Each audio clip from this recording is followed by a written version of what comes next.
Hello! So I get a lot of questions from people mostly on the internet, sometimes in real life, and I find myself answering the same questions over and over again. So I thought I would make a video just kind of to do some frequently asked questions. If you have any questions, watch this video first, and then if I don't answer it here, ask me down in the comments or send me a message, send me an email, and I may even one day make a second video to this. So if you do have any questions that aren't answered here, comment, all that stuff. So the number one question I get asked more than anything else is how much did the Sprinter van cost? The Sprinter van itself was $11,000. It was used, bought it on Craigslist, and then the build out after that was about $5,000. And I say about because that was when I took like the final tally of like, it was $11,000 to buy and $5,000 to build, $16,000 total. But I've never really done with the van. Like I keep adding things on, and since I did that tally, like I've added swivel chairs and a new speaker system and a bike rack and like lots of little teeny things. So approximately $16,000 total. What Sprinter is this? What year is it? What's the mileage? All those kind of things.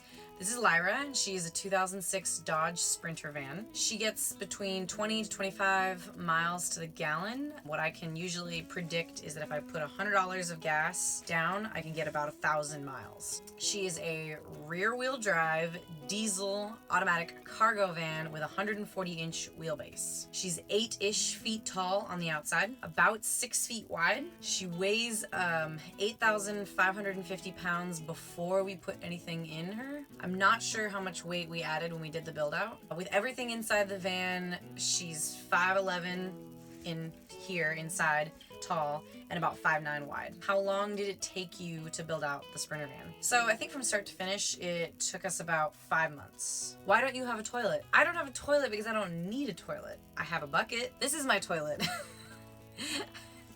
I don't need a toilet because I can go in the woods. That's easy. And if I can't, I can go into a gas station. I can go to a friend's house. I can go to a restaurant and use the bathroom. A lot of people ask me, like, why don't you have a toilet? Like, do you have to go to the bathroom in the middle of the night? Like, you know, in the middle of the night, there's not a lot of people around. You can really just go outside. What do you do about condensation? Condensation is a constant fear and concern. It's something that I'm always aware of. I have a fan. I have the fantastic fan, which is right here.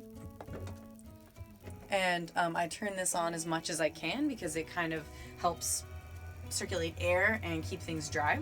I also open the doors a lot. You know those little packets that you find like in chips or certain foods? There's these little like kind of packets that are supposed to keep things fresh, and it says like do not eat on them. If you take those and you can put them in all your drawers, it helps like soak up the moisture. And I also have 2 dehumidifiers. They're the Eva Dry dehumidifiers.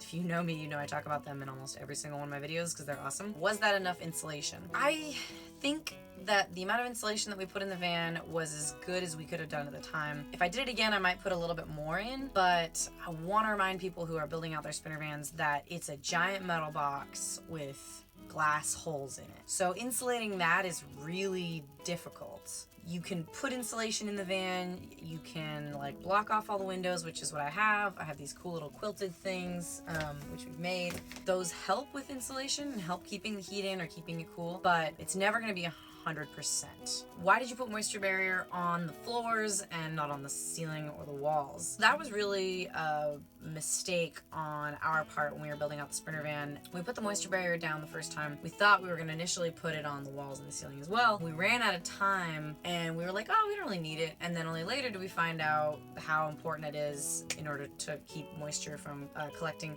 behind your insulation and kind of rusting on the inside of the van. So that's a concern that I have, and it's not really anything that I can do about other than try to keep the van as dry as possible. I could rip everything out, put a moisture barrier down, and then put everything back in, but for me it's not worth it at that point. Do you sleep sideways? Meaning, do you sleep this way? And the answer is yes. I'm short. Did you have any mechanical problems? Short answer, yes. Long answer, that they were all easily fixable. A brake caliper bolt flew off the van while I was driving it, and it sounded like crunching and dying. It sounded like metal crunching on metal, and it was awful. But that was a $4 fix, probably the cheapest fix that I've ever had on the Sprinter van. The pulley lever in the front of the van sheared off, and the power steering went out. And that, unfortunately, got fixed right outside of Quebec in Canada. Also in Canada, when we stopped in Calgary, we kind of got a maintenance check, and they were like, there's a hole in your fuel line, you need new tires. So we ended up getting these awesome all-weather tires. They're really expensive, but I'm definitely gonna get them again. And now I can take the van pretty much anywhere. Not off-roading, like not like a Jeep, but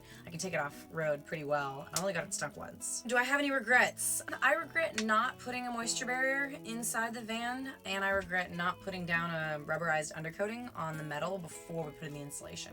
That's really the only thing that we didn't do that I now see as like that could potentially be a really serious issue. From what I've read on the Sprinter forums and from other people's experiences, like there is the possibility of moisture collecting on the inside of the van underneath the insulation and starting to create rust and weakening the sheet metal, and then it all breaks and it can rust from the inside out. So that's something that I'm like constantly terrified of, which is why I'm so vigilant about keeping moisture out of the van. Yeah, so that's about it. The other one is just minor. I'm not super big fan of the electric pump. It's loud, which I know I can fix, but it also wastes a lot of water and it's hard to wash dishes with one hand. So I want to get a foot pump because then I can have two hands and use less water and won't be loud. How did you come up with the plans? So this is an interesting question because like I don't really know how to answer this one, and people ask me this all the time, like, so how did you know how to do all this? And it's like, well, when Michael and I were designing the van, we really just looked at Pinterest. We went online and looked at all sorts of van build outs that we really liked, and we came up with a couple key things that were really important to us, and one of them was open space. So this clean line you can see right here, there's like nothing on either side of the van that's blocking this line. We wanted everything to be light, so color was important. That's why all the wood in the van is really light. Storage low to the ground. And then as we started designing it, it just kind of came together in a way that was really ergonomic. So like this countertop is the right height for me because I built it. Like it's the right exact height for like my body when I stand up. The bed is exactly the height that I needed to be when I'm lying down because it was built for my size. So a lot of these things just kind of came together. Michael grew up in a hardware store, so he was really good with his hands and he's really good at building stuff. And so a lot of these things I learned from him. If you don't know how to do something, either A, ask around, or B, just go on YouTube. Like, I'm not kidding. We learned how to do so much just from going online and being like, I don't know how to do this. Pinterest, hardware store, ask for help, YouTube. That's how you do this. Do you have any tips for beginners? Yes, I have tips for beginners. The number one thing you want to remember when you're building out a Sprinter van is just ask for help. I'm not kidding. Ask for help. Like, I feel like the idea that the Sprinter van lifestyle is so like, oh, like self-independence and you're not relying on anyone and you don't need anyone to do anything. Like, it's gonna be great. It's so not that. Like, you have to ask for help. It's so much about like asking for help and seeing who knows how to do this thing and like communicating with people and getting them on board and like getting people excited. Like, it's a very communal experience. And like, I don't know anyone who, okay, no, I know one person who has built out their van in like 24 hours and did it all by himself, and they lived in it for a couple months and it was great. But like most people I know who want to do this and like live in it full time are like, yeah, I had a buddy, he helped me with the electrical, I had a friend, like she knew this guy who also knew this thing, and like then this guy helped me cut my fan out, and like I borrowed a saw from this person. Like, it's a very communal thing. Oh, and if you can't ask your friends and family, like if people who around you don't know how to do something, go to the hardware store and just tell them what you're trying to do. I'm just trying to build a shelf. How do I do this? And they're gonna be like, oh, what do you need? And if you're trying to install a part, when I was trying to do the swivel chairs, I just called the manufacturers and I was like, I'm having trouble with the install instructions. Can you guys give me a little bit of a walkthrough? And they were like, no problem. So I mean, it's not as intimidating as it sounds. You just have to be able to be prepared to make some mistakes, ask help, look kind of foolish if you don't know how to do something, but then get over that fear and go out and do it. What's the music that you use in your video? My friend John Craigie is a musician and his music is beautiful. The 3 songs that I have in that video are Dog-Eyed Girl, I Am California, and Gone. And those 3 songs are amazing. I love his music. He's actually my go-to road tripping music, so you should definitely check out John Craigie. And I think that's it. Let me know if you have any more questions about the van. I would definitely be down to do a part 2 of this. Vanlife